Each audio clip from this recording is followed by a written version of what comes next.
ونستعينه ونستغفره ونعوذ بالله من شرور أنفسنا ومن سيئات أعمالنا من يهده الله فلا مضل له ومن يضلل فلا هادي له وأشهد أن لا إله إلا الله وأشهد أن محمدا عبده ورسوله أما بعد أعوذ بالله من الشيطان الرجيم بسم الله الرحمن الرحيم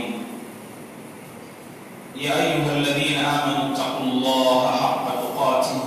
ولا تموتن إلا وأنتم مسلمون يا أيها الناس اتقوا ربكم الذي خلقكم من نفس واحدة وخلق منها زوجها وبث منهما رجالا كثيرا ونساء واتقوا الله الذي تساءلون به والأرحام إن الله كان عليكم رقيبا يا أيها الذين آمنوا اتقوا الله وقولوا قولا سديدا يصلح لكم أعمالكم ويغفر لكم ذنوبكم ومن يطع الله ورسوله فقد فاز فوزا عظيما أما بعد فإن خير الحديث كتاب الله وخير الهدي هدي محمد صلى الله عليه وسلم وشر الأمور محدثاتها وكل محدثة بدعة وكل بدعة ضلالة وكل ضلالة في النار أما بعد أعوذ بالله من الشيطان الرجيم ولقد خلقنا الإنسان ونعلم ما توسوس به نفسه ونحن أقرب إليه من حبل الوريد إذ يتلقى المتلقيان عن اليمين وعن الشمال قعيد ما يلفظ من قول إلا لديه رقيب عتيد وجاءت سكرة الموت بالحق ذلك ما كنت منه تحيد ونفخ في الصور ذلك يوم الوعيد وجاءت كل نفس معها سائق وشهيد لقد كنت في غفلة من هذا فكشفنا عنك غطاءك فبصرك اليوم حديد وقال قرينه هذا ما لدي عتيد ألقيا في جهنم كل كفار عنيد مناع للخير معتد مريب الذي جعل مع الله إلها آخر فألقياه في العذاب الشديد قال قرينه ربنا ما أطغيته ولكن كان في ضلال بعيد قال لا تختصموا لدي وقد قدمت إليكم بالوعيد ما يبدل القول لدي وما أنا بظلام للعبيد الله الذي خلق السماوات والأرض وأنزل من السماء ماء فأخرج به من الثمرات رزقا لكم وسخر لكم الفلك لتجري في البحر بأمره وسخر لكم الأنهار وسخر لكم الشمس والقمر دائبين وسخر لكم الليل والنهار وآتاكم من كل ما سألتموه وإن تعدوا نعمة الله لا تحصوها إن الإنسان لظلوم كفار تمام تعریفیں بزرگی اور بڑائی اس اللہ وحدہ لا شریک کے لیے ہے جس نے ساری کائنات کو پیدا کیا. درود اور سلامتی ہو اللہ کے پیارے حبیب صلی اللہ علیہ وسلم پر جنہوں نے اس دین کو بڑی ہی محنت اور مشقت کے ساتھ پہنچایا. درود اور سلامتی ہو رسول اللہ صلی اللہ علیہ وسلم کے اصحاب رضوان اللہ علیہم اجمعین پر، تابعین اور تبع تابعین پر، تمام مؤمن مرد اور عورتوں پر اللہ کی رحمت اور اس کی سلامتی ہو آمین. محترم بزرگوں، اسلامی بھائیوں، عزیز بچوں اور قابل احترام میری ماں اور بہنوں، جب ہم قرآن مجید کو پڑھتے ہیں تو قرآن مجید میں جس قدر انسان غور و فکر کرتا ہے تو اسی قدر انسان کو مختلف قسم کے علوم اور مختلف قسم کے فنون نظر آتے ہیں. ابن الجوزی رحمۃ اللہ علیہ فرماتے ہیں کہ میں نے قرآن مجید میں غور و فکر کیا تو مجھے قرآن مجید میں 300 سے زائد علوم اور فنون نظر آئے. انسان جس قدر قرآن مجید میں غور و فکر کرتا ہے تو اسی قدر قرآن مجید کے حیرت انگیز کرشمے انسان کے سامنے نظر آتے اور ظاہر ہوتے ہیں. اور اسی لیے قرآن مجید میں اللہ تبارک و تعالیٰ نے غور و فکر کرنے کی دعوت دی ہے کہ انسانوں سے مخاطب ہو کر اللہ تبارک و تعالیٰ نے کہا کہ کتاب انزلناہ الیک مبارک لیدبروا آیاتہ. کتاب انزلناہ الیک، یہ ایسی کتاب ہے اے محمد جسے ہم نے آپ کی طرف نازل کیا. یہ قرآن مجید ہے بڑی بابرکت کتاب ہے، مبارک کتاب ہے۔ لیدبروا آیاتی، اس قرآن مجید کو اللہ نے کیوں نازل کیا؟ کہا کہ اس کی آیتوں پر غور و فکر کیا جائے، اس کی آیتوں پر غور و فکر کریں، تدبر سے کام لیں۔ اور کہا دوسرے مقام پر افلا یتدبرون القرآن ام علی قلوب اقفالها، کیا یہ لوگ قرآن مجید میں غور و فکر نہیں کرتے؟ کیا یہ لوگ قرآن مجید کے سلسلے میں تدبر سے کام نہیں لیتے، یا ان کے دلوں پر تالے پڑے ہوئے ہیں؟ اسی سے مفسرین نے کہا جو بندہ قرآن مجید پر غور و فکر نہیں کرتا اور غور و فکر کر کے انسان کو جو نصیحتیں ملتی ہیں ان پر عمل نہیں کرتا، تو مطلب یہ ہے کہ اس کا دل اس پر تالا پڑا ہوا ہے، اس کا دل جس پر تالا پڑا ہوا ہے تو اسے کھولنے کی ضرورت ہے۔ قرآن مجید کی آیتوں پر غور و فکر کرنے سے انسانی دل کھلتے ہیں، اور اللہ تبارک و تعالیٰ کی جو تعلیمات قرآن مجید میں ہیں ان تعلیمات سے بندہ اسی وقت فائدہ اٹھا سکتا ہے جب بندہ قرآن مجید کو پڑھے، قرآن مجید کی تعلیمات پر غور و فکر کرے اور اس نیت سے غور و فکر کرے تاکہ اس سے جو مفید باتیں سمجھ میں آئیں تو ان کے مطابق ہم اپنی زندگی بسر کر سکیں۔ قرآن مجید کو جب ہم پڑھتے ہیں غور و فکر کے ساتھ تو ہمیں ایک سنت نظر آتی ہے دوستو کہ قرآن مجید میں اللہ تبارک و تعالیٰ نے اپنی بہت ساری نشانیاں مختلف آیات میں اللہ تعالیٰ نے ذکر کی ہیں۔ قرآن مجید کو پڑھ کر دیکھیے، اللہ تبارک و تعالیٰ نے اپنے کلام میں مختلف مقامات پر اپنی بہت ساری نشانیاں اللہ تعالیٰ نے ذکر کی ہیں۔ اور اللہ تبارک و تعالیٰ نے نشانیوں کو کیوں بیان کیا کہ قرآن مجید میں اللہ تبارک و تعالیٰ اس کا اہم مقصد بتاتے ہوئے فرماتے ہیں ان فی ذلک لآیات لقوم یتفکرون، ان فی ذلک لآیات لقوم یعقلون۔ اللہ تبارک و تعالیٰ نے مختلف نشانیوں کو بیان کرنے کے بعد کہتے ہیں بے شک اس میں نشانیاں ہیں ان لوگوں کے لیے جو غور و فکر کرتے ہیں، بے شک اس میں نشانیاں ہیں ان لوگوں کے لیے، اس قوم کے لیے جو عقل رکھتی ہے، جو غور و فکر کرتی ہے، جو تدبر سے کام لیتی ہے۔ ایسی قوم والوں کے لیے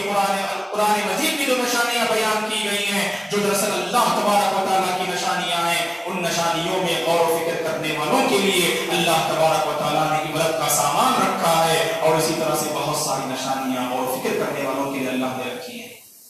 اور کہا یہ عقل مندوں کی پہچان ہے، اللہ کی نشانیوں پر غور و فکر کرنا اور اللہ تبارک و تعالیٰ کی نشانیوں پر غور و فکر کر کے اللہ تبارک و تعالیٰ کی عظمت کو اپنے دل میں بٹھانا، یہ یقیناً عقل مندوں کی پہچان ہے۔ قرآن مجید کو آپ پڑھ کر دیکھیں، سورہ آل عمران میں اللہ تبارک و تعالیٰ نے کہا، اور یہ قرآن مجید کی مشہور آیتوں میں اس کا شمار ہوتا ہے، اور اکثر ائمہ نمازوں میں ان آیتوں کی تلاوت کرتے ہیں، اور آپ نے بارہا عشاء کی نماز میں اور فجر کی نماز میں ان آیتوں کو آپ نے جو سماعت کیا ہوگا۔ ان فی خلق السماوات والارض واختلاف اللیل والنہار لآیات لأولی الالباب، بے شک آسمان و زمین کی پیدائش میں، یہ آسمان و زمین کی جو خلقت ہے اس میں دراصل عقل مندوں کے لیے اللہ تبارک و تعالیٰ نے بہت ساری نشانیاں رکھی ہیں۔ دوستو کبھی کبھار غور و فکر کرنا چاہیے، یہ بلند والا آسمان جو ہمارے اوپر نظر آتا ہے اور یہ وسیع و عریض زمین جس پر ہم زندگی بسر کر رہے ہیں، یہ دراصل اللہ تبارک و تعالیٰ کی مخلوقات میں بڑی مخلوقات ہیں جو اللہ تبارک و تعالیٰ نے اس آیت میں کہا ان فی خلق السماوات والارض واختلاف اللیل والنہار، دن اور رات کے آنے جانے میں، رات آتی ہے اس کے بعد دن کا دورہ شروع ہوتا ہے، پھر دن کا وقت شروع ہوتا ہے، پھر جیسے دن کا وقت ختم ہوتا ہے پھر رات کا وقت شروع ہوتا ہے، تو رات اور دن کے آنے جانے میں اللہ تبارک و تعالیٰ نے عقل مندوں کے لیے بہت ساری نشانیاں رکھی ہیں، اور کہا کہ عقل مند حضرات کیسے پہچانیں گے آپ؟ عقل مند حضرات کی علامت کیا ہے؟ عقل مند لوگوں کی پہچان کیا ہے؟ پھر اس کے بعد کی آیت میں اللہ تبارک و تعالیٰ نے کہا الذین یذکرون اللہ قیاما وقعودا وعلی جنوبہم، جو لوگ اللہ تبارک و تعالیٰ کو کھڑے ہونے کی حالت میں، بیٹھنے کی حالت میں اور اسی طرح سے لیٹے ہوئے اللہ تبارک و تعالیٰ کو جو یاد کرتے ہیں، جو اللہ کا ذکر کرتے ہیں، جس حال میں بھی ہو اللہ تبارک و تعالیٰ کو یہ بندے ہمیشہ یاد رکھتے ہیں، یہی تو عقل مند ہے۔ پھر اللہ تعالیٰ نے اسی آیت میں کہا وَيَتَفَكَّرُونَ فِي خَلْقِ السَّمَاوَاتِ وَالْأَرْضِ، پھر آسمان و زمین کی پیدائش میں، آسمان و زمین کی خلقت میں یہ عقل مند حضرات غور و فکر کرتے ہیں، اور نتیجہ کیا ہوتا ہے؟ یہ عقل مند حضرات اللہ تعالیٰ سے کہتے ہیں رَبَّنَا مَا خَلَقْتَ هَذَا بَاطِلًا، اے پروردگار تو نے ان مخلوقات کو بیکار پیدا نہیں فرمایا، اللہ نے بے مقصد اللہ نے ان ساری مخلوقات کو پیدا نہیں فرمایا، اللہ کی یہ نشانیاں جو کائنات میں نظر